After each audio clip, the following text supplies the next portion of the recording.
Pinapakulo akong chicken breast, 15 minutes lang po ang pakulo. Dinilagyan ko po siya ng dahon ng laurel, paminta, at isang chicken cube. Then konting asin po or patis. 15 minutes lang po yung pakulo. Wag po masyadong lutong-luto kasi pangit po yun para baka madurog. Hihimayin kasi yan. Po natin yung pinakulo kong chicken breast.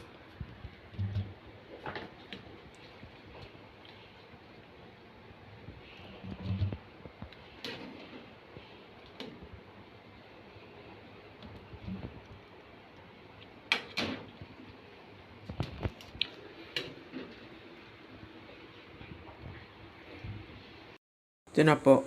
Papalamigin lang po yan para himay-himayin na lang po ng pahaba. Kasi pangit yung durog niyan. Kasi gigisahin pa po natin yan sa bawang sibuyas.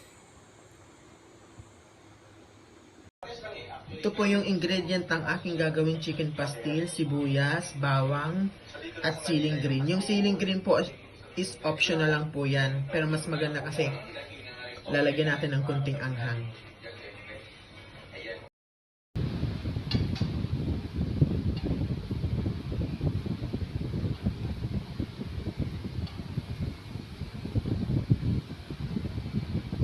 Yan, hinihimay ko na po para mamaya lulutuin ko na.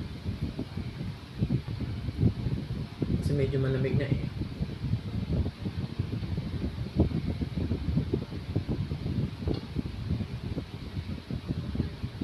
Yung aking nahimay na chicken breast, medyo marami din siyang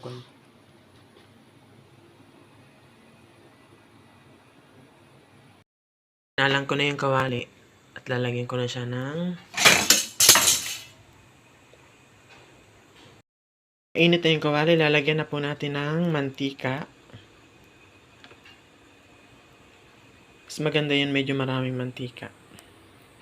Then painitin lang po natin yung mantika na nasa kawali bago ilagay yung bawang, sibuyas at yung siling green na pahaba. Yan po, lagay na po natin yung bawang. Kasi mainit na po yung mantika.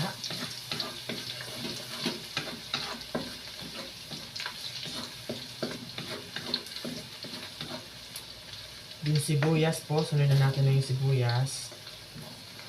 Malilit lang po yun ang hiwa ng sibuyas para hindi makita sa chicken pastel.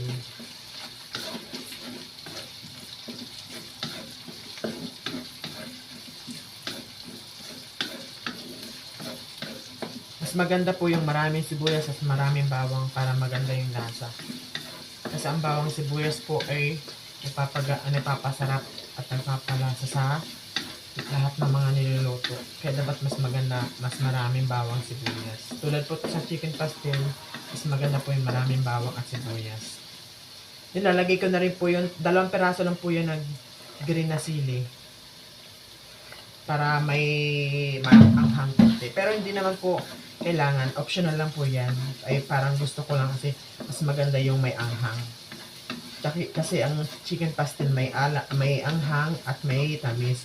Mas maganda yung may twist yung dalawa. Para naglalaban yung anghang tamis.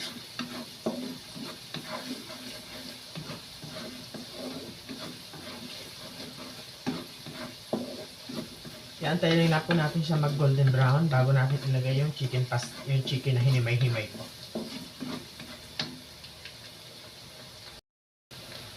Then lagay na po natin yung hinimay na chicken breast. Medyo marami po yung nagawa ko.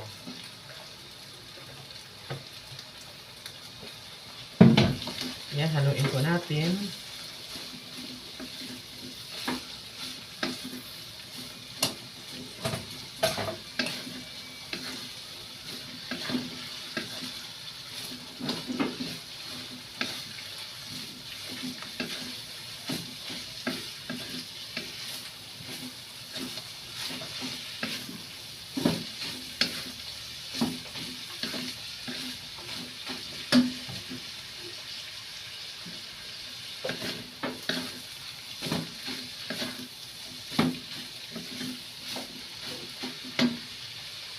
Yan po siya ng parang 1/4 na butter.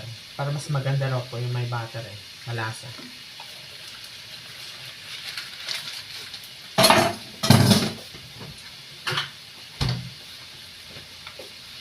Din halo-haloin lang po.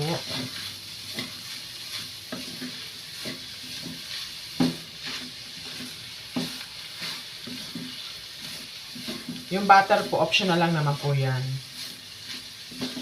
Pwedeng wala, pwedeng meron. Nasa inyo po yan kung ano yung gusto nyo sa chicken pastel na ginagawa nyo po.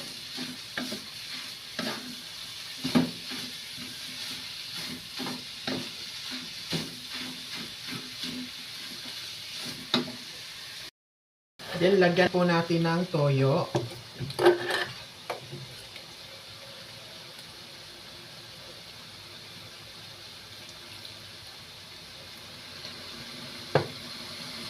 Sa toyo po, itansya lang po yung lagay.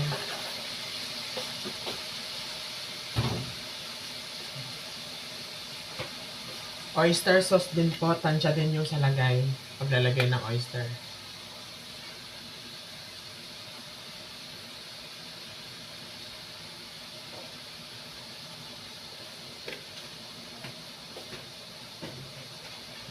Then, pamintang durog po.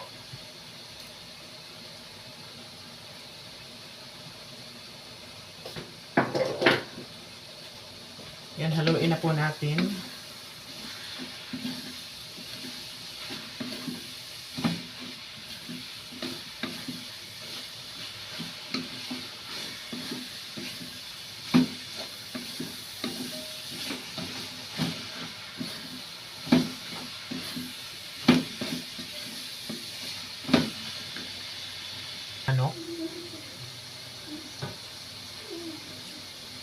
Kunti lang po. Para hindi naman siya dry. Kunting sugar. Para may tamis konti.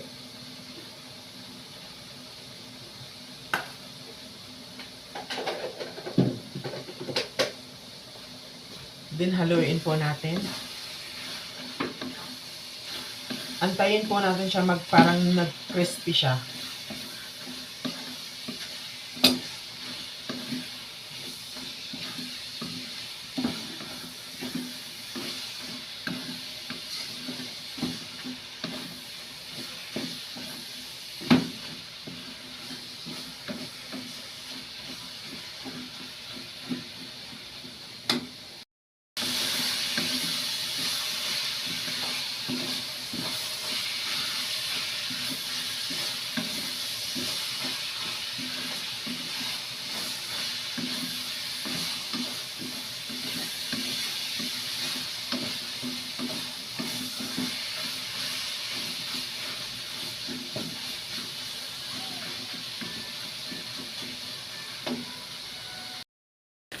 Yan, konti na lang. Mag-brown na siya.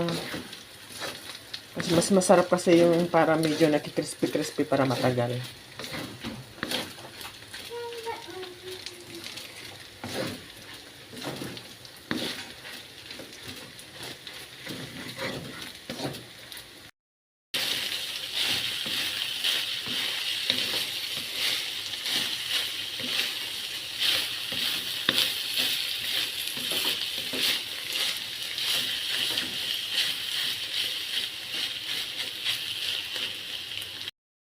Ito na po yung finished product ng chicken pastel.